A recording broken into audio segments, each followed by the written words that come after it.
ಬಗ್ಗೆ ಮಾತಾಡಿದ್ದೇನೆ, ತಾಲೂಕಿನ ಶಾಸಕರ ಬಗ್ಗೆ ಹೇಳಿದ್ರೆ ಅಭಿವೃದ್ಧಿ ಆಗಿದೆ. ಶಾಸಕರಿಗೆ ನಿಮಗೆ ಧೈರ್ಯ ಇದ್ರೆ ನೀವು ನನಗೆ ಉತ್ತರ ಕೊಡಿ. ಏಕವಚನವನ್ನ ಎತ್ತಿ ಮಾತಾಡಿದಿರೋ ಅದೇ ಶಬ್ದಗಳನ್ನ ರಾಜು ತಲ್ಲೂರು ಕೂಡ ಮಾತಾಡ್ತಾರೆ. ಆನವಟ್ಟಿ ಬ್ಲಾಕ್ ಅಧ್ಯಕ್ಷರು ಮಾತಾಡ್ತಾರೆ, ಏಕವಚನದಲ್ಲಿ ಮಾತಾಡ್ತಾರೆ. ಅವನು ಹೋಗಿ ವ್ಯವಹಾರ ಮಾಡಕ್ ಹೋಗಿದ್ದಾನೆ. ಹೌದು ಸ್ವಾಮಿ, ನಾನಂತೂ ವ್ಯವಹಾರ ಮಾಡಿದ್ದೀನಿ, ನನ್ನ ವೃತ್ತಿ ಅದು. ನಿಮ್ಮಂಗ ಕೊಳ್ಳೆ ಹೊಡೆಯಂತ ಕೆಲಸ ನಾನ್ ಮಾಡಿಲ್ಲ. ಯಾರು ಈ ತಾಲೂಕಿನ ಇಲ್ಲಿಯ ಅಧ್ಯಕ್ಷರಿದ್ದಾರೆ, ಬ್ಲಾಕ್ ಅಧ್ಯಕ್ಷರು, ನೀನು ವಿದ್ಯಾವಂತರಲ್ಲ, ನನ್ನ ಕೈ ಕೆಳಗಡೆ ನೀವು ಕೆಲಸವನ್ನು ಮಾಡಿದ್ದೀರಿ, ನನಗೆ ಗೊತ್ತಿದೆ. ಮಾತಾಡುವಾಗ ಗೌರವಯುತವಾಗಿ ಮಾತಾಡಿದ್ರೆ ಬಹಳ ಒಳ್ಳೆಯದು.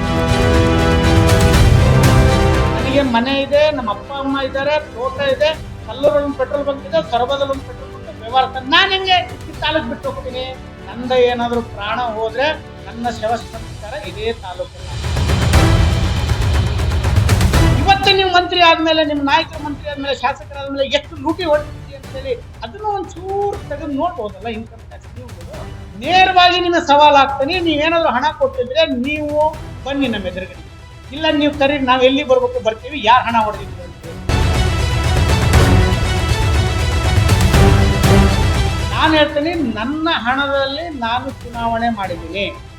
ಪಕ್ಷದಲ್ಲಿ ಕೊಟ್ಟಿದ್ದು ನಿಮ್ಗೆ ಏನಾದ್ರು ದಾಖಲೆ ಇದ್ರೆ ಈ ತಾಲೂಕಿನ ಜನರ ಮುಂದೆ ಇಡ್ಬೇಕಲ್ವ ನೀವು? 8 ವರ್ಷದಿಂದ ಮಾತಾಡ್ತಾರಲ್ಲ. ಇವತ್ತು ನಿಮಗೆ ಕಾಂಗ್ರೆಸ್ ಮುಖಂಡರಿಗೆ ತಾಲೂಕಿನ ಬಗ್ಗೆ, ರಾಜು ತಲ್ಲೂರು ಬಗ್ಗೆ ಭಯ ಹುಟ್ಟಿದೆ. ಇನ್ನೇನು ತಾಲೂಕಿನ ಅಭಿವೃದ್ಧಿಗೆ ಬಗ್ಗೆ ನಾವು ಮಾತಾಡ್ಬೇಕಾಗ್ತದೆ. ನಾವೊಂದು ಭಾರತೀಯ ಜನತಾ ಪಕ್ಷದ ಸದಸ್ಯರಾಗಿ ಅಥವಾ ಮುಖಂಡರಾಗಿ ಈ ತಾಲೂಕಿನ ಅಭಿವೃದ್ಧಿ ಬಗ್ಗೆ ನಾವು ಮಾತಾಡಲೇಬೇಕಾಗ್ತದೆ. ಅಭಿವೃದ್ಧಿ ಅಂದ್ರೆ ಕಳೆದ 13 ದಿವಸದಿಂದ ತಮ್ಮ ಎದುರುಗಡೆಗೆ ನಾವೊಂದಿಷ್ಟು ವಿಷಯಗಳನ್ನ ಬಿಚ್ಚಿಟ್ಟಿದ್ವಿ. ತಾಲೂಕಿನ ಅಭಿವೃದ್ಧಿ ಬಗ್ಗೆ ಮಾತಾಡಿದ್ವಿ. ತಾಲೂಕಲ್ಲಿ ಮಳೆಗಾಲ ಇಲ್ಲ, ಬರಗಾಲ ಬಿದ್ದಿದೆ. ಸಣ್ಣ ಪುಟ್ಟ ಮಳೆ ಬಂದಾಗ ರಸ್ತೆಗಳು ಹಾಳಾಗಿದ್ದಾವೆ. ತಾಲೂಕಿನ ಶಾಸಕರಾದಂಥವರು ಅಧಿಕಾರಿಗಳ ಜೊತೆ ವರ್ಚುವಲ್ ಮೀಟಿಂಗ್ ಮಾಡ್ತಾರ ಅಂತೇಳಿ ನಾವು ಅವತ್ತು ಮಾತಾಡಿದ್ದೀವಿ. ಅದ್ರ ಬಗ್ಗೆ ನಾವು ಮಾತಾಡಿದ್ದೀವಿ. ಮಾತಾಡಿದ ಸಂದರ್ಭದಲ್ಲಿ ತಾಲೂಕಿನ ಅಭಿವೃದ್ಧಿ ಬಗ್ಗೆ ಮಾತಾಡಿದ್ವಿ ಹೊರತು ಯಾರದೇ ವೈಯಕ್ತಿಕವಾಗಿ ನಾವು ಮಾತಾಡಿಲ್ಲ.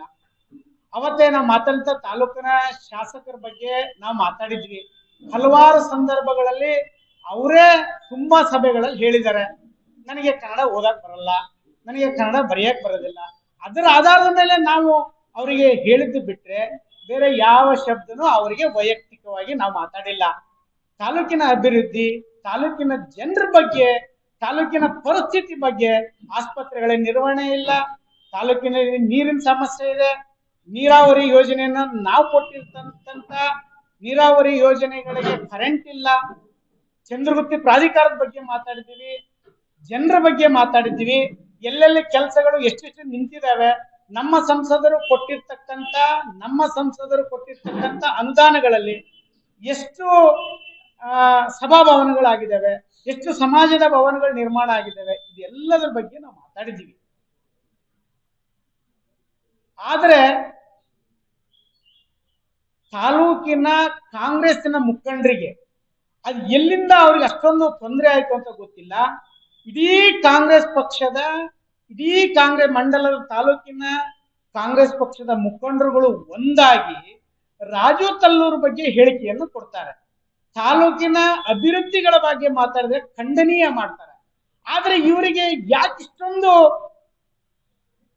ನಮ್ಮ ಮೇಲೆ ಅನುಮಾನ ಹುಟ್ಟು ಅಥವಾ ನಮ್ಮ ಮೇಲೆ ಖಂಡನೆ ಮಾಡ್ತಕ್ಕಂಥದ್ದು ಭಯ ನಿಮಗೆ ಯಾಕೆ ಬಂತು? ತಾಲೂಕಿನ ಕಾಂಗ್ರೆಸ್ ಮುಖಂಡರುಗಳಿಗೆ ಯಾರ್ಯಾರು ನಮ್ಮ ವಿರುದ್ಧ ಮಾತಾಡಿದ್ರೆ ಅವರಿಗೆ ನಾನು ಹೇಳಕ್ ಇಷ್ಟಪಡ್ತೇನೆ, ನಿಮಗೆ ಯಾವ ಕಾರಣಕ್ಕೆ ಸಿಟ್ಟು ಬಂತು? ನಿಮಗೆ ಯಾಕೆ ಈ ಅನುಮಾನ ಶುರುವಾಗಿದೆ? ಯಾಕೆ ನಿಮಗೆ ಸಂಕಟ ಆಗ್ತಾ ಐತಿ? ರಾಜು ತಲ್ಲೂರು ಬಂದು ತಾಲೂಕಲ್ಲಿ ಜನರ ಪರವಾಗಿ ಮಾತಾಡಿದ್ರು. ಒಬ್ಬ ಜನತಾ ಪಕ್ಷದ ಮುಖಂಡನಾಗಿ, ಒಬ್ಬ ಸದಸ್ಯನಾಗಿ, ಒಬ್ಬ ಕಾರ್ಯಕರ್ತನಾಗಿ ನಿಮ್ಮ ಆಡಳಿತ ಬಗ್ಗೆ ಮಾತಾಡಿದ ತಕ್ಷಣ ನಿಮಗೆ ಯಾಕೆ ಇಷ್ಟೊಂದು ಸಂಕಟ ಹುಟ್ಟು? ನಿಮ್ಮ ಹೇಳಿಕೆಗಳಿಗೆ ನಾನು ಉತ್ತರ ಕೊಡುವಂಥದ್ದಿಲ್ಲ. ಅವ್ರು ಹೇಳಿದ್ರೆ ಆದ್ರೆ ಉತ್ತರ ಕೊಡುತ್ತಲ್ಲ. ನಾನು ಯಾರ ಬಗ್ಗೆ ಮಾತಾಡಿದ್ದೇನೆ? ತಾಲೂಕಿನ ಶಾಸಕರ ಬಗ್ಗೆ ಹೇಳಿದ್ದೇನೆ, ಅಭಿವೃದ್ಧಿ ಆಗಿಲ್ಲ ಅಂತ. ಶಾಸಕರಿಗೆ ನಿಮಗೆ ಧೈರ್ಯ ಇದ್ರೆ ನೀವು ನನಗೆ ಉತ್ತರ ಕೊಡಿ. ನಾನು ಒಬ್ಬ ಈ ತಾಲೂಕಿನ ಪ್ರಜೆಯಾಗಿ ಕೇಳಿದ್ದೀನಿ, ನೀವು ಶಾಸಕರಾದಂಥವ್ರು, ನೀವು ನಮಗೆ ಉತ್ತರ ಕೊಡಿ. ಅದನ್ನು ಬಿಟ್ಟು ನಿಮ್ಮ ನಿಮ್ಮ ಚೀಲಗಳನ್ನು ಬಿಟ್ಟು ನನ್ನ ಹೆದರ್ಸಂತ ಪ್ರಯತ್ನ ಮಾಡಿದ್ರೆ ನಾನು ಹೆದರಂತ ರಾಜು ತಲ್ಲೂರಲ್ಲ.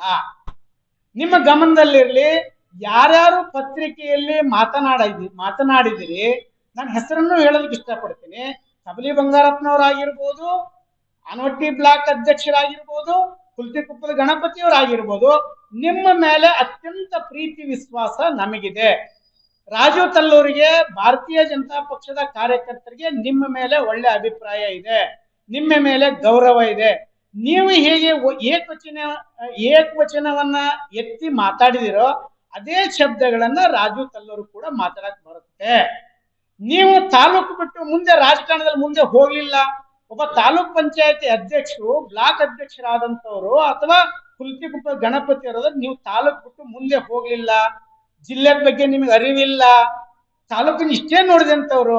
ಹಾಗಾಗಿ ನೀವು ಏಕವಚನದಲ್ಲಿ ರಾಜು ತಲ್ಲೂರಿಗೆ ಮಾತಾಡ್ತೀರಿ. ರಾಜು ತಲ್ಲೂರಿ ಏಕವಚನ, ಮತ್ತೆ ರಾಜು ತಲ್ಲೂರಿಗೂ ಕೂಡ ಏಕವಚನ ಭಾಷೆ ಬಳಸಂತ ಬರ್ತದೆ. ನಾನು ಇದೇ ಊರಲ್ಲಿ ಹುಟ್ಟಿದ್ದೀನಿ, ನಾನು ಹಳ್ಳಿ ಸಂಸ್ಕೃತಿಯಲ್ಲಿ ಬಂದಿದ್ದೀನಿ. ಆದ್ರೆ ಅಂತ ಕೆಟ್ಟ ಕೆಳ ಸಂಗತಿ ನಾನು ಹೋಗೋದಿಲ್ಲ. ನಿಮ್ಮ ಮೇಲೆ ಗೌರವ ಇದೆ. ಮಾತನಾಡುವಾಗ ಬಹಳ ಹುಷಾರಿಂದ ಮಾತಾಡಿ. ಕಬಲಿ ಬಂಗಾರಪ್ಪನವರು ಮಾತಾಡ್ತಾರೆ, ನಮ್ಮ ಪಾರ್ಟಿಯ ಅಧ್ಯಕ್ಷರ ಬಗ್ಗೆ ಮಾತಾಡ್ತಾರೆ. ಅವ್ನು ಯಾರು ಅಧ್ಯಕ್ಷ ಅಂದ್ರೆ ಯಾರಿಗೂ ಗೊತ್ತಿಲ್ಲ ಅಂತೇಳಿ. ಅಧ್ಯಕ್ಷತೆ ಗೊತ್ತಿಲ್ಲ, ನಿಮಗೆ ಹೇಳಂತ ಅವಶ್ಯಕತೆ ನಮಗಿಲ್ಲಲ್ಲ. ನಮ್ಮ ಪಕ್ಷದಲ್ಲಿ ಗೊತ್ತಿದೆ ನಮ್ಮ ಮಂಡಲದ ಅಧ್ಯಕ್ಷರು ಯಾರು ಅಂತ ಹೇಳಿ, ನಮ್ಮ ಕಾರ್ಯಕರ್ತರಿಗೆ ಗೊತ್ತಿದೆ, ನಮ್ಮ ತಾಲೂಕಿನ ಜನರಿಗೆ ಗೊತ್ತಿದೆ. ನಿಮಗೆ ಬಂದು ಹೇಳುವ ನಾವು ತಾಂಬೂಲವನ್ನು ಕೊಟ್ಟು ನಿಮಗೆ ನಮ್ಮ ಮಂಡಲದ ಅಧ್ಯಕ್ಷ ಅಂತ ಹೇಳೋ ಅವಶ್ಯಕತೆ ನಮ್ಮ ಭಾರತೀಯ ಜನತಾ ಪಕ್ಷ. ಇದಾದ ನಂತರ ಇನ್ನೊಬ್ಬರ ಆನವಟ್ಟಿ ಬ್ಲಾಕ್ ಅಧ್ಯಕ್ಷರು ಮಾತಾಡ್ತಾರೆ, ಏಕವಚನದಲ್ಲಿ ಮಾತಾಡ್ತಾರೆ. ಅವನು ಹೋಗಿ ವ್ಯವಹಾರ ಮಾಡಕ್ ಬಂದಿದ್ದಾನೆ ಅಂತ ಹೇಳಿ. ಹೌದು ಸ್ವಾಮಿ, ನಾನಂತೂ ವ್ಯವಹಾರ ಮಾಡಿದ್ದೀನಿ, ನನ್ನ ವೃತ್ತಿ ಅದು. ನಿಮ್ಮಂಗೆ ಕೊಳ್ಳೆ ಹೊಡೆಯಂತ ಕೆಲಸ ನಾನ್ ಮಾಡಿಲ್ಲ. ನಾನಾದ್ರೂ ಅಟ್ಲೀಸ್ಟ್ ನಾನು ವ್ಯವಹಾರ ಮಾಡಿ 100 ಜನಕ್ಕೆ ಕೆಲಸ ಕೊಟ್ಟಿದ್ದೀನಿ. ಸೊರಬದಲ್ಲೂ ಕೂಡ 10 ಜನಕ್ಕೆ ಕೆಲಸ ಕೊಟ್ಟಿದ್ದೀನಿ. ನೀವೇನ್ ಕೊಟ್ಟಿದ್ದೀರಿ ಸ್ವಾಮಿ? ನಿಮ್ಮ ನಾಯಕರು ಏನ್ ಕೊಟ್ಟಿದ್ದಾರೆ ಸ್ವಾಮಿ ಈ ತಾಲೂಕಿಗೆ? ಯಾರ್ಯಾರು 4 ಜನ ಕೆಲಸ ಕೊಟ್ಟಿದ್ದೀರಾ ನೀವು? ಇದು ನಮ್ಮನ್ನ ಇಲ್ಲಿಗಲ್ ಅಂತ ಹೇಳಿ ಮಾತಾಡ್ತಿರಲ್ಲ ನೀವು. ಒಬ್ಬ ಬ್ಲಾಕ್ ಅಧ್ಯಕ್ಷನಾಗಿ ನೀನ್ ಮಾತಾಡುತ್ತದ ಏಕವಚನದಲ್ಲಿ ಭಾಷೆಯನ್ನು ಬಳಕೆ ಮಾಡ್ತೀವಿ. ಇದು ಸರಿಯಾದದಲ್ಲ. ನಮ್ಮ ಸಂಸ್ಕೃತಿ ಅದಲ್ಲ. ನಮ್ಮ ಹಿರಿಯರು ನಮಗೆ ಕಲಿಸಿಲ್ಲ. ನಮ್ಮ ಭಾರತೀಯ ಜನತಾ ಪಕ್ಷದ ರಾಷ್ಟ್ರೀಯ ಅಧ್ಯಕ್ಷರಾಗಿ ನಮ್ಮ ಸಂಘಟನೆ ನಮಗೆ ಏಕವಚನದಲ್ಲಿ ಮಾತಾಡುತ್ತದೆ ಕಲಿಸಿಲ್ಲ ನಮ್ಮ ಪಕ್ಷ ನಮಗೆ. ನಾವು ಇವತ್ತು ಕೂಡ ಅವರಿಗೆ ಗೌರವಯುತವಾಗಿ ಮಾತಾಡುವಂಥದನ್ನ ನಮ್ಮ ಸಂಘಟನೆ ನಮಗೆ ಕಲಿಸಿದೆ. ಇದಕ್ಕೂ ಹೆಚ್ಚಾಗಿ ನಿಮಗೆ ನಾನು ಹೇಳೋದಕ್ಕೆ ಹೊರಟಿದೆ, ಈ ಬ್ಲಾಕ್ ಅಧ್ಯಕ್ಷರು, ಕಾಂಗ್ರೆಸ್ ಪಕ್ಷದ ಸೊರಬ ಬ್ಲಾಕ್ ಅಧ್ಯಕ್ಷರು ಮಾತಾಡ್ತಾರೆ, ನಾನು ಕಾಂಗ್ರೆಸ್ ಪಕ್ಷದ ಹಣವನ್ನ ತಿಂದು ಟೋಪಿ ಹಾಕಿ ಪೆಟ್ರೋಲ್ ಬಂಕ್ ಮಾಡಿದ್ದೀನಿ ಅಂತ. ಸರಿ ಇದೆ, ನೀವು ಹೇಳತಕ್ಕಂಥದ್ದು ಸರಿ ಇರ್ಬೋದು ನಿಮಗೆ. ಆದ್ರೆ ನನಗೆ ಕಾಂಗ್ರೆಸ್ ಪಕ್ಷದ ದುಡ್ಡು ಕೊಟ್ಟವ್ರು ಯಾರು, ಎಲ್ಲಿ ಕೊಟ್ರಿ, ಎಷ್ಟು ಕೊಟ್ರಿ, ಇದನ್ನ ನೀವು ಹೇಳ್ಬೇಕಲ್ಲ. ಒಬ್ಬ ಬ್ಲಾಕ್ ಅಧ್ಯಕ್ಷ ಆದಂತವ್ರು ನಿಮ್ಮ ಹಿಂದೆ ಸ್ವಲ್ಪ ಬೆನ್ನಿಂದ ತಿರುಗಿ ನೋಡಿ, ನೀವು ಎಲ್ಲಿಂದ ಬಂದಿದ್ದೀರಿ, ನೀವು ಹೇಗ್ ಬಂದಿದ್ರಿ, ನಿಮ್ಮ ವರ್ತನೆಗಳೇನು, ನೀವ್ ಏನ್ ಕೆಲಸ ಮಾಡ್ತಾ ಇದ್ರಿ. ನೀನೊಬ್ಬ ಗ್ರಾಮ ಪಂಚಾಯತಿ ಸದಸ್ಯನ ಆದಂತವನ್ನ ನಾನು ಕಾಂಗ್ರೆಸ್ ಪಕ್ಷದಲ್ಲಿದ್ದಾಗ ನಿನ್ನನ್ನು 10 ಸರಿ ನಮ್ಮ ಅಧ್ಯಕ್ಷರ ಮನೆಗೆ, ಸಿದ್ದರಾಮಯ್ಯ ಮನೆಗೆ ಹೋಗಿ ನಾನು ನಿಮ್ಮನ್ನ ಅಧ್ಯಕ್ಷನ ಮಾಡ್ಕೆ ಬಂದಿದ್ದೀನಿ. ನಾನು ಅಧ್ಯಕ್ಷನ ಮಾಡಿದ್ದೀನಿ. ಇವತ್ತೂ ಕೂಡ ಅದೇ ಭಿಕ್ಷೆಯಲ್ಲಿ ನೀವು ಇದೀರ. ದುಡ್ಡು ಕೊಟ್ಟಿದ್ದಾರೆ, ದುಡ್ಡು ತಿನ್ಕೊಂಡೋಗಿ ಪೆಟ್ರೋಲ್ ಬಂಕ್ ಮಾಡಿದ್ದಾರೆ, ಕಾಂಗ್ರೆಸ್ ಕಾರ್ಯಕರ್ತೆಗೆ ಟೋಪಿಯನ್ನು ಹಾಕಿದ್ದಾರೆ. ಇತಿಹಾಸದಲ್ಲಿ ಸೊರಬ ತಾಲೂಕಲ್ಲಿ ನಾನೆಷ್ಟು ಓಟುಗಳನ್ನು ತಗೊಂಡೆ ಮತ್ತೆ ಯಾರು ತಗೊಂಡಿಲ್ಲ. ಸೋತಿರ್ಬೋದು. ಯಾರು ಈ ತಾಲೂಕಿನ ಇಲ್ಲಿಯ ಅಧ್ಯಕ್ಷರಿದ್ದಾರೆ, ಬ್ಲಾಕ್ ಅಧ್ಯಕ್ಷರು, ನೀನು ವಿದ್ಯಾವಂತರಲ್ಲ. ನನ್ನ ಕೈ ಕೆಳಗಡೆ ನೀವು ಕೆಲಸವನ್ನು ಮಾಡಿದಿರಿ, ನನಗೆ ಗೊತ್ತಿದೆ.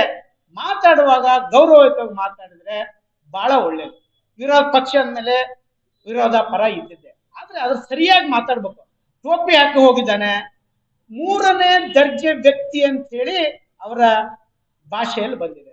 ಅವರಿಗೆ 3ನೇ ದರ್ಜೆ ವ್ಯಕ್ತಿ ಅಂದ್ರೆ ಏನು ಅಂತ ಗೊತ್ತಾ? 3ನೇ ದರ್ಜೆ ಅನ್ನಕ್ಕೆ ಅವರಿಗೆ ಗೊತ್ತಿದೆಯಾ? ಅದ್ರ ಬಗ್ಗೆ ಈ ತಾಲೂಕಲ್ಲಿ ನಾನು ಮಾತಾಡ್ಲ. ಒಬ್ಬ ಅಧ್ಯಕ್ಷ ಅದವನಿಗೆ ನನಗೂ ಗೊತ್ತಿದೆ, 3ನೇ ದರ್ಜೆ ವ್ಯಕ್ತಿ, ಟೋಪಿ ಹಾಕಿದ್ದೀನಿ, ಹಣ ಹೊಡೆದಿದ್ದೀನಿ ಅಂದ್ರೆ ನೀವು ಇದೇ ತರ ನಿಮ್ಮ ಭಾಷೆಗಳನ್ನ ಬಳಸಿದ್ರೆ ನಾನು ಮುಂದೆ ಕಾನೂನಾತ್ಮಕವಾಗಿ ಹೋರಾಟವನ್ನ ಮಾಡಬೇಕಾಗ್ತದೆ. ಇವತ್ತೇ ವಿಶ್ವನಾಥ್ ಅವರು ಅತ್ಯಂತ ಹಿರಿಯ ವಿಧಾನ ಪರಿಷತ್ ಸದಸ್ಯರಾದಂಥವ್ರು ಮಾತಾಡ್ತಾರೆ. ಮೊನ್ನೆ ಎಲ್ಲೋ ಮಾತಾಡಿದ್ದಾರೆ. ಈ ರಾಜ್ಯದಲ್ಲಿ ಒಬ್ಬ ಶಿಕ್ಷಣ ಮಂತ್ರಿ ಆದವನಿಗೆ PUC ಫೇಲ್ ಆದವನಿಗೆ ಅವನಿಗೆ ಅದ್ರ ಬಗ್ಗೆ ಗೊತ್ತಿಲ್ಲ, ಅವನ್ ತಗೊಂಡು ಶಿಕ್ಷಣ ಮಂತ್ರಿ ಮಾಡಿದರೆ 2,000 ಕೋಟಿಯಷ್ಟು ಹಣ ಈ ರಾಜ್ಯದ ಜನರಿಗೆ ಲಾಸ್ ಆಗಿದೆ. ನಾನು ಹೇಳ್ತಾ ಇಲ್ಲ, ವಿಧಾನ ಪರಿಷತ್ತಿನ ಸದಸ್ಯರು ಅವರ ಪರವಾಗಿ ನಿಂತಂತ ವಿಶ್ವನಾಥ್ ಅವ್ರು ಹೇಳ್ತಾರೆ. ಇವರು ಮಂತ್ರಿ ಆದ್ಮೇಲೆ 16,000 ಶಾಲೆಗಳು ಕರ್ನಾಟಕದಲ್ಲಿ ಮುಚ್ಚಿದಾವೆ ಅಂತ ಹೇಳ್ತಾರೆ. ನಾನು ಹೇಳ್ತಾ ಇಲ್ಲ, ಇದು ಸನ್ಮಾನ್ಯ ವಿಧಾನ ಪರಿಷತ್ ಸದಸ್ಯರಾಗಿರ್ತ ವಿಶ್ವನಾಥ್ ಅವ್ರು ಮಾತಾಡ್ತಾರೆ. ನಮಗೆಲ್ಲರಿಗೂ ಜನರಿಗೆ ಗೊತ್ತಿದೆ, ನಾವು ಮಾತಾಡಿದೇವಿ. ಇದು ಹೆಚ್ಚಾಗಿ ಅಲ್ಲಿ ತನಕ ನಾವು ಮಾತಾಡಿಲ್ಲ, ತಾಲೂಕಿನ ಅಭಿವೃದ್ಧಿಗಳ ಬಗ್ಗೆ ಮಾತಾಡಿದೀವಿ. ಅದನ್ನೇ ಇವರು ಇಷ್ಟೊಂದು ಇವರಿಗೆ ರಾಜು ತಲ್ಲೂರ್ ಬಗ್ಗೆ ಭಯ ಹುಟ್ಟಿದೆಯಾ? ಹಾಗಾದ್ರೆ ಯಾಕೆ ತಾಲೂಕಿನಲ್ಲಿ ಬೇರೆ ಯಾರು ಆಡಳಿತ ಮಾಡಬಾರ್ದು? ಹಾಗಾದ್ರೆ ತಾಲೂಕಿನ ಜನರು ಅವರ ಅಭಿವೃದ್ಧಿ ಬಗ್ಗೆ ಮಾತಾಡಬಾರ್ದು? ಹಾಗಾದ್ರೆ ಎಷ್ಟು ಕೆಟ್ಟ ಕೀಳು ಶಬ್ದಗಳನ್ನ ತಾವು ಬಳಸ್ತೀರಿ. ಹಾಗಾಗಿ ನಾನು ಇಲ್ಲಿಯ ಅಧ್ಯಕ್ಷರಿಗೆ ಹೇಳ್ತೀನಿ, ನಿಮ್ಮ ಭಾಷೆ ಮೇಲೆ ಹಿಡಿತಾ ಇದೆ. ನಾನು ಗಣಪತಿ ಉಲ್ತಿಕೊಪ್ಪದ ನಮ್ಮ ಭಾಷೆ ಮೇಲೆ ಹಿಡಿತೇನೆ. ನಾವು ಯಾರಿಗೂ ಭಾಷೆ ಮೇಲೆ ನಮ್ಮ ಸಂಘಟನೆ ಕಲಿಸಿಲ್ಲ. ನಮ್ಮ ಸಂಘಟನೆ ಕಲಿಸಿರೋದು ನಮ್ಮ ತಂದೆ ತಾಯಿ ಕಲಿಸಿರ್ತಕ್ಕಂಥ ಅತ್ಯಂತ ಸುಸಂಸ್ಕೃತವಾದ ಭಾಷೆಯನ್ನ ಬಳಸೋದಕ್ಕೆ ನಮ್ಮ ಸಂಘಟನೆ ಹೇಳ್ಕೊಟ್ಟಿದೆ. ಸೊ ಹಾಗಾಗಿ ನಾನು ಇವತ್ತೇನೋ ಬೇರೆ ವಿಷಯನ ಇವ್ರು ಕೊಟ್ಟಿರ್ತಾರೆ. ನಾನು ಅಭಿವೃದ್ಧಿ ಬಗ್ಗೆ ಮಾತಾಡಿದ್ದೀನಿ. ನಮ್ಮ ನಾಯಕರಾಗಿರ್ತಕ್ಕಂಥ ಯಡಿಯೂರಪ್ಪನವರು, ಸಂಸದರಾಗಿರ್ತ ರಾಘವೇಂದ್ರ ಅವರು ಇಲ್ಲಿ ಕೊಟ್ಟಿರ್ತಕ್ಕಂಥ ಅನುದಾನಗಳು, ಅವ್ರು ಕೊಟ್ಟಿರ್ತಕ್ಕಂಥ ಅನುದಾನಗಳ ಅಭಿವೃದ್ಧಿ ಬಗ್ಗೆ ಮಾತಾಡಿದ್ದೀನಿ. ನೀವು ಎಲ್ಲವನ್ನೂ ನಿಲ್ಸಿದಿರಿ. ಇವತ್ತೇ ಕುಲ್ತಿಕೊಪ್ಪದಲ್ಲಾಗಿದ್ದ ಸಭಾಭವನದ ಬಗ್ಗೆ ನಾನು ಮಾತಾಡ್ಬೋದು, ನಿಸ್ರಾಣಿಯಲ್ಲಾಗಿರ್ತಕ್ಕಂಥ ಮಾತಾಡ್ಬೋದು, ಗುರುಗೌಡರು ಊರಲ್ಲಿ ಆಗಿರ್ತಕ್ಕಂಥ ವಿಷಯ ಮಾತಾಡ್ಬೋದು. ಅಂದ್ರೆ ಎಲ್ಲದೂ ನಿಮ್ದು ಅಲ್ವಲ್ಲ. ಕಾನೂನು ಎಲ್ಲರಿಗೂ ಒಂದೇ ಅಲ್ವಾ? ಕಾನೂನು ಅಂದ್ರೆ ಒಂದೇ ಆಗ್ಬಾರ್ದು. ಅದು ಎಲ್ಲರಿಗೂ, ನಮಗೂ ನಿಮಗೂ, ಈ ತಾಲೂಕಿನ ಎಲ್ಲಾ ಪ್ರಜೆಗಳಿಗೂ, ಮತ ಹಾಕಿದವರಿಗೂ ಕೂಡ ಆಗ್ಬೇಕು. ಅದಕ್ಕಾಗಿ ನಾನು ಯಾವುದೇ ಪೆಟ್ರೋಲ್ ಬಂಕಿಗೆ ಯಾವುದೇ ಪಕ್ಷದ ಹಣವನ್ನ ತಂದು ಮಾಡಿ ಒಂದು ಪೆಟ್ರೋಲ್ ಬಂಕ್ ಮಾಡೋದ್ರೆ ಎಷ್ಟು ಹಣ ಬೇಕು ಅಂತೇಳಿ ತಮಗೆಲ್ಲರಿಗೂ ಗೊತ್ತಿತ್ತು. ತಾವೆಲ್ಲರೂ ಹಿರಿಯವರಿದ್ದೀರಿ, ಪತ್ರಿಕಾ ಸಹೋದರಿ ಎಲ್ಲರೂ ಹಿರಿಯರಿದ್ದೀರಿ. ಒಂದು ಮಾಡೋದ್ರೆ ಎಷ್ಟು ಬೇಕು, ಹಣ ಎಲ್ಲಿಂದ ಬಂತು, ಎಷ್ಟು, ಅದನ್ನೆಲ್ಲದನ್ನು ಕೂಡ ನಾನು ಇನ್ಕಮ್ ಟ್ಯಾಕ್ಸ್ ಅಲ್ಲಿ ನಾನು ಫೈಲ್ ಮಾಡಿದ್ದೀನಿ. ಪ್ರತಿ ತಿಂಗಳು GST ಕಟ್ತೀನಿ. ನಿಮಗೆ ಯಾರಿಗೂ ಉತ್ತರ ಕೊಡುವಂಥದ್ದು ನನಗೆ ಅವಶ್ಯಕತೆ ಇಲ್ಲ. ನಿಮ್ಮ ಮುಖಂಡರುಗಳಿಗೆ, ತಾಲೂಕು ಲೂಟಿ ಹೊಡೆಯುವಂಥವ್ರಿಗೆ ನಾನು ಉತ್ತರ ಕೊಡುವಂತ ಅವಶ್ಯಕತೆ ಇಲ್ಲ. ನಾನು ಗೌರ್ಮೆಂಟ್ಗೆ GST ಕಟ್ಟಿದ್ದೀನಿ, ಇನ್ಕಮ್ ಟ್ಯಾಕ್ಸ್ ಕಟ್ಟಿದ್ದೀನಿ. ಪೆಟ್ರೋಲ್ ಬಂಕ್ ಮಾಡೋದಕ್ಕೆ ಎಷ್ಟು ಹಣ ಬೇಕು ಅನ್ನೋದು ಎಲ್ಲದೂ ಕೂಡ ನನ್ನ ಹತ್ರ ಲೆಕ್ಕ ಇದೆ. ನೀವು ನಿಮ್ಮ ನಾಯಕರ ಬಗ್ಗೆ ನೀವು ಮಾತಾಡ್ತಿರಲ್ಲ. ನಿಮ್ಮ ನಾಯಕರು ಶಾಸಕರಾಗಕ್ಕಿಂತ ಮುಂಚೆ ನಿಮ್ಮ ಹತ್ರ ಎಷ್ಟಿತ್ತು ಅಂತ ಒಂದ್ಸರಿ ನೀವು ಕೊಟ್ಟಿರ್ತಕ್ಕಂಥದ್ದು ಎಲೆಕ್ಷನ್ ನಲ್ಲಿ ಫೈಲ್ ಮಾಡಿರ್ತಿಲ್ಲ, ಅದು ಇನ್ಕಮ್ ಟ್ಯಾಕ್ಸ್ ತೋರಿಸಬಹುದಲ್ಲ ತಾಲೂಕಿನ ಜನರಿಗೆ. ಇವತ್ತು ನೀವು ಮಂತ್ರಿ ಆದ್ಮೇಲೆ, ನಿಮ್ಮ ನಾಯಕರ ಮಂತ್ರಿ ಆದ್ಮೇಲೆ, ಶಾಸಕರಾದ್ಮೇಲೆ ಎಷ್ಟು ಲೂಟಿ ಹೊಡೆದಿದ್ದೀರಿ ಅಂತೇಳಿ ಅದನ್ನು ಒಂಚೂರು ತೆಗೆದು ನೋಡ್ಬೋದಲ್ಲ ಇನ್ಕಮ್ ಟ್ಯಾಕ್ಸ್ ನೀವುಗಳು. ನನ್ನ ಬಗ್ಗೆ ಮಾತಾಡ್ತೀರಿ, ಟೋಪಿ ಹಾಕ್ತೀವಿ ಅಂತ. ನಾವು ಯಾರಿಗೂ ಟೋಪಿ ಹಾಕಂತ ಇಲ್ಲ ಸ್ವಾಮಿ. ಹಣ ಸಾಲ ಮಾಡಿದ್ವಿ, ಪೆಟ್ರೋಲ್ ಬಂಕ್ ಮಾಡೋದಕ್ಕೆ ಸಾಲ ಮಾಡಿದೀವಿ. ಇವತ್ತು ಆನ್ವಟ್ಟಿ ಕೆನರಾ ಬ್ಯಾಂಕ್ ಅಲ್ಲಿ ಆ ಸಾಲ ಇನ್ನೂ ಇದೆ. ನಾನು ವ್ಯವಹಾರ ಮಾಡಕ್ ಹೋಗ್ತಾನೆ, ಅವ್ನು ವ್ಯವಹಾರ ಮಾಡ್ತಾನೆ. ಹೌದು ಸ್ವಾಮಿ, ವ್ಯವಹಾರ ಮಾಡಿ 4 ಜನಕ್ಕೆ ಕೆಲಸ ಕೊಡಿ. ಸೊರಬದಲ್ಲೂ ಕೊಟ್ಟಿದ್ದೀವಿ, ಆನವಟ್ಟಿಯಲ್ಲೂ ಕೊಟ್ಟಿದ್ದೀವಿ, ಶಿವಮೊಗ್ಗದಲ್ಲಿ ಕೊಟ್ಟಿದ್ದೀವಿ, ಬೆಂಗಳೂರಲ್ಲಿ ಕೊಟ್ಟಿದ್ದೀವಿ. ನಾನು ವ್ಯವಹಾರ ಮಾಡ್ತೇನೆ. ಆದ್ರೆ ಕಾಂಗ್ರೆಸ್ ಮುಖಂಡರಿಗೆ ನಾನು ಗೌರವಯುತ ಹೇಳೋದಿಷ್ಟೇನೆ, ತಾವು ಮಾತಾಡುವಾಗ ಒಬ್ಬ ಮನುಷ್ಯನಿಗೆ ದುಃಖನ್ನ ಅಥವಾ ನೋವನ್ನು ಉಂಟು ಮಾಡಿ ಮಾತಾಡೋಂಥ ಕೆಲಸ ಮಾಡ್ತೀವಿ. ನಾವು ಅಭಿವೃದ್ಧಿ ಬಗ್ಗೆ ಅಷ್ಟೇ, ನೀವು ವೈಯಕ್ತಿಕ ನಾವು ಮಾತಾಡಲ್ಲ. ನಮ್ಗೆ ಯಾರೋ ಅವಶ್ಯಕತೆ ಇಲ್ಲ. ನಮ್ಮ ಸಂಘಟನೆ ಕಲಿಸಿಲ್ಲ ನಮಗೆ, ನಮ್ಮ ಸಂಘಟನೆ ನಮಗೆ ಕಲಿಸಿಲ್ಲ, ನಮ್ಮ ಅಧ್ಯಕ್ಷ ನಮಗೆ ಕಲಿಸಿಲ್ಲ. ಹಾಗಾಗಿ ನಾನು ಅವತ್ತು ಮಾತಾಡಿರೋ ಮಾತುಗಳು ಅಭಿವೃದ್ಧಿ ಬಗ್ಗೆ ಮಾತಾಡಿದೀವಿ. ನೀವು ಬಂದು ಟೋಪಿ ಹಾಕಿದಿರಿ, ಹಣವನ್ನು ಲೂಟಿ ಹೊಡೆದಿದ್ದೀರಿ. ಕಾಂಗ್ರೆಸ್ ಎಲ್ಲಿ ಕೊಟ್ಟಿದ್ದೀರಿ ಅಂತ ಹೇಳಿ, ಎಷ್ಟು ಕೊಟ್ಟಿದ್ದೀರಿ ಅಂತ ಹೇಳಿ ಬಿಚ್ಚಿಡಿ. ನೇರವಾಗಿ ನಿಮ್ಮ ಸವಾಲ್ ಆಗ್ತಾನೆ. ನೀವೇನಾದ್ರು ಹಣ ಕೊಟ್ಟಿದ್ರೆ ನೀವು ಬನ್ನಿ ನಮ್ಮ ಎದುರುಗಡೆಗೆ. ಇಲ್ಲ ನೀವು ಕರಿ, ನಾವ್ ಎಲ್ಲಿ ಬರ್ಬೇಕು ಬರ್ತೀವಿ, ಯಾರು ಹಣ ಹೊಡೆದಿದ್ದೀವಿ ಅಂತ ಹೇಳಿ. ತಾಲೂಕು ಅಧ್ಯಕ್ಷನಿಗೆ ಒಂದು ಗೌರವ ಇರಬೇಕು. ನೀವು ಎಲ್ಲಿಂದ ಹಿಂದೆ ಬಂದಿದ್ದೀರಿ ಅಂತಕ್ಕಂಥದ್ದು ನಾನು ಈಗಾಗಲೇ ಹೇಳಿದೆ. ಹಾಗಾಗಿ ಇವತ್ತು ಜಾಸ್ತಿ ವಿಷಯ ಏನು ಮಾತಾಡಿದ್ರೆ ಒಂದು 2-3 ವಿಷಯ ತಮ್ಮ ಗಮನದಲ್ಲಿ ತರಬೇಕಾಗಿದ್ದು. ತಾವು ಹಿರಿಯವರು ಇದ್ದೀರಿ, ತಾವು ಇಡೀ ತಾಲೂಕಿನ ಜನರಿಗೆ ಜಿಲ್ಲೆಯಾದ್ಯಂತ ಮುಟ್ಸಂತ ಕೆಲಸವನ್ನ ತಾವು ಮಾಡ್ತೀರಿ ಅನ್ನೋ ಒಂದು ಪ್ರೀತಿ, ವಿಶ್ವಾಸ, ನಂಬಿಕೆಯಿಂದ ನಿಮ್ಮ ಎದುರುಗಡೆ ನಾವು ಹೇಳಲೇಬೇಕು. ಹಾಗಾಗಿ ನಿಮ್ಮನ್ನೆಲ್ಲರನ್ನು ಕರೆದು ಇವತ್ತೇ ಒಂದು ಸ್ವತಂತ್ರ ದಿನಾಚರಣೆ, ಒಂದು ನಮ್ಮ ನಾಯಕರ ಹುಟ್ಟುಹಬ್ಬದ ಬಗ್ಗೆ ಒಂದು ವಿಷಯವನ್ನು ತಿಳಿಸ್ಬೇಕು ತಿಳಿಸಿದ್ರೆ, ಅದ್ರ ಜೊತೆಗೆ ಇವ್ರು ಯಾರು ಮಾತಾಡಿದ್ರೆ ಇವತ್ತು ಕೂಡ ನಾನು ಅದನ್ನೇ ಹೇಳ್ತಾ ಇದ್ದೀನಿ, ತಾಲೂಕಿನ ಅಭಿವೃದ್ಧಿ ಬಗ್ಗೆ ಮಾತಾಡಿ, ತಾಲೂಕಿನ ಅಭಿವೃದ್ಧಿ ಬಗ್ಗೆ ಸವಾಲು ಹಾಕಿ, ತಾಲೂಕಿನ ಜನರ ಪರವಾಗಿ ನಾವು ನೀವು ಎಲ್ಲರೂ ನಿಂತು ಕೆಲಸವನ್ನು ಮಾಡೋಣ ಅಂತ ಹೇಳಿ ಇವತ್ತೆ ಈ ಉದ್ದೇಶಕ್ಕೆ ತಮ್ಮನ್ನು ಕರೆದಿದ್ದೀನಿ. ತಾವು ಬಂದಿದ್ದೀರಿ. ತಮ್ಮ ಪತ್ರಿಕೆ ಮಾಧ್ಯಮಗಳಲ್ಲಿ ಇದನ್ನ ಮುದ್ರಣ ಮಾಡಿ ತಾಲೂಕಿನ ಜನರ ಮುಂದೆ ಇಡಬೇಕು ಅಂತಕ್ಕಂಥ ನನ್ನ ಒಂದು ಕೋರಿಕೆ. ನಮಸ್ಕಾರ. ತಾವೇನಾದ್ರೂ ಕೇಳೋರಿದ್ರೆ ಲಕ್ಷ್ಮೀಕಾಂತ್ ಅವ್ರ ಹತ್ರ ನಾನು ಆ ತಾಲೂಕಿನ ಬಿಟ್ಟು ಹೋಗಿದ್ದೆ. ನನ್ನ ವ್ಯವಹಾರ ಇದೆ, ತೋಟ ಇದೆ, ನಮ್ಮ ಅಪ್ಪ ಅಮ್ಮ ಇದ್ದಾರೆ, ಮನೆ ಇದೆ. ನನಗೆ ಮನೆ ಇದೆ, ನಮ್ಮ ಅಪ್ಪ ಅಮ್ಮ ಇದ್ದಾರೆ, ತೋಟ ಇದೆ, ಕಲ್ಲೂರಲ್ಲಿ ಒಂದು ಪೆಟ್ರೋಲ್ ಬಂಕ್ ಇದೆ, ಸೊರಬದಲ್ಲಿ ಒಂದು ಪೆಟ್ರೋಲ್ ಬಂಕ್, ವ್ಯವಹಾರ. ನಾನು ಹೆಂಗೆ ಈ ತಾಲೂಕ್ ಬಿಟ್ಟು ಹೋಗ್ತೀನಿ? ಒಂದ್ ನಿಮಿಷ, ನಮ್ಮ ಪಕ್ಷದ ಅಧ್ಯಕ್ಷರಿಗೆ ನಾವು ಯಾವ ಪಕ್ಷದ ಕಾರ್ಯಕ್ರಮದಲ್ಲಿ ಇಲ್ಲ. ಹೋದ್ಸರಿ ಇದನ್ನೇ ಕೇಳಿದ್ರಿ ನೀವು, ಅದಕ್ಕೆ ಉತ್ತರ ಕೊಟ್ಟು. ಇವತ್ತು ಯಾವುದೇ ಪ್ರಶ್ನೆ ಇಲ್ಲ, ತಾಲೂಕ್ ಬಿಟ್ಟು ಹೋಗಂತ ಪ್ರಶ್ನೆ ಇಲ್ಲ. ಇನ್ನ ಒಂದ್ ಶಬ್ದ ಮುಂದೆ ಹೋಗಿ ತಮ್ಮ ಗಮನಕ್ಕೆ ತರ್ತೇನೆ. ನಂದ ಏನಾದ್ರು ಪ್ರಾಣ ಹೋದ್ರೆ ನನ್ನ ಶವ ಸಂಸ್ಕಾರ ಇದೇ ತಾಲೂಕಲ್ಲಿ ಆಗ್ತದೆ. ಇದ್ರಲ್ಲಿ ಯಾರಿಗೂ ಅನುಮಾನ ಬೇಡ. ಬಿಟ್ಟು ಹೋಗಂತ ಪ್ರಶ್ನೆ ಇಲ್ಲ, ನಮ್ಮ ಕಾರ್ಯಕರ್ತರು ಬಿಟ್ಟು ಹೋಗಂತ ಪ್ರಶ್ನೆ ಇಲ್ಲ. ಪಕ್ಷ ಬದಲಾವಣೆ ಮಾಡಿದ್ವಿ, ಕಾರಣಗಳು ನಿಮ್ಗೆ ಗೊತ್ತಿದೆ, ಕಾರಣಗಳು ಗೊತ್ತಿದೆ. ನಾವು ಒಂದೇ ಶಬ್ದ ಹೇಳ್ಬೇಕು ಅನ್ನೋದಾದ್ರೆ, ಮೋಸ ಮಾಡೋಂಥವ್ರ ಜೊತೆ ನಮಗೆ ವ್ಯವಹಾರ ಇದೆ, ನಾನು ದಂಧೆ ಮಾಡ್ತೀನಿ, ಬಿಸ್ನೆಸ್ ಮಾಡ್ತೇನೆ, ನಾನು ಇರ್ತೀನಿ, ನನ್ನ 4 ಜನರಿಗೆ ಆಗಿದ್ರೆ ನಾನು ಸಹಾಯ ಮಾಡ್ತೀನಿ. ಅವ್ರ ಸಂಸ್ಕೃತಿ ಹಂಗಿರ್ಬೋದು. ಪಕ್ಷದಲ್ಲಿ ಹಣ ಕೊಟ್ಟರು, ನಾನು ಹೇಳ್ತೀನಿ ನನ್ನ ಹಣದಲ್ಲಿ ನಾನು ಚುನಾವಣೆ ಮಾಡಿದ್ದೀನಿ. ಪಕ್ಷದಲ್ಲಿ ಕೊಟ್ಟಿದ್ದು ನಿಮ್ಗೆ ಏನಾದ್ರು ದಾಖಲೆ ಇದ್ರೆ ಈ ತಾಲೂಕಿನ ಜನರ ಮುಂದೆ ಇಡ್ಬೇಕಲ್ವ ನೀವು? ಪಕ್ಷದಲ್ಲಿ ಹಣ ಕೊಡ, ಆಮೇಲೆ ಎಷ್ಟು ಕೊಟ್ಟರು, ಹಣ ನಾನು ಎಷ್ಟು ತಗೊಂಡು ಹೋದೆ, ಅದನ್ನ ಬಿಚ್ಚಿಡ್ಬೇಕಲ್ಲ, ಅಂಕಿ ಅಂಶ ಇಡ್ಬೇಕಲ್ವಾ? ಸುಮ್ಮನೆ ಗಾಳಿಯಲ್ಲಿ ಗುಂಡು ಹೊಡ್ಬಿಟ್ರೆ ಹೆಂಗಾಗ್ತದೆ? ತಾಲೂಕಿನ ಜನರು ಬಹಳ ಪ್ರಜ್ಞಾವಂತರಿದ್ದಾರೆ, ತಾಲೂಕಿನ ಜನರ ಬಗ್ಗೆ ಗೊತ್ತಿದೆ. ಈ ತಾಲೂಕನ್ನ ಒಬ್ಬ ಮಾಜಿ ಮುಖ್ಯಮಂತ್ರಿ ಆಡಳಿತ ಮಾಡಿದಂತ ತಾಲೂಕು. ನಮ್ಮ ತಾಲೂಕಿನ ನಮ್ಮ ಮತದಾರ ಬಾಂಧವರು ಬಹಳ ಬುದ್ಧಿವಂತರಿದ್ದಾರೆ, ಅವ್ರಿಗೆ ಅರ್ಥ ಆಗ್ತದೆ. ಅವತ್ತು ಯಾಕೆ ಕೇಳಲಿಲ್ಲ ನೀವು? 2018ರಿಂದ 8 ವರ್ಷದ ನಂತರ ಇವತ್ತೇ ನಿಮಗೆ ಜ್ಞಾಪಕವಾಯ್ತಾ? ಅವತ್ತು ಕೊಟ್ಟಿದ್ರೆ ಕೇಳ್ಬೋದಾಗಿತ್ತಲ್ಲ, ನಾವ್ ಇಷ್ಟು ದುಡ್ಡು ಕೊಟ್ಟಿದ್ವಿ, ನೀವು ನಮಗೆ ಕೊಡ್ಲಿಲ್ಲ, ತಗೊಂಡು ಹೋದ್ರಿ ಅಂತ ಹೇಳ್ಬೋದಾಗಿತ್ತಲ್ಲ. ಹಂಗಾರೆ ನಿಮ್ ಪಕ್ಷದಲ್ಲಿ ಇವತ್ತೆಲ್ಲರೂ 134 ಶಾಸಕರು ನೀವು ದುಡ್ಡು ಕೊಟ್ಟು ಗೆಲ್ಸಿಗೆ ಬಂದಿದ್ದೀರಾ? ದುಡ್ಡಿನ ಮೇಲೆ ಚುನಾವಣೆ ಆಗಿದೆಯಾ? ದುಡ್ಡು ಕೊಟ್ಟು ಮತವನ್ನ ಕೊಂಡ್ಕೊಂಡಿದ್ದೀರಾ? ಹಾಗಾದ್ರೆ ನೀವು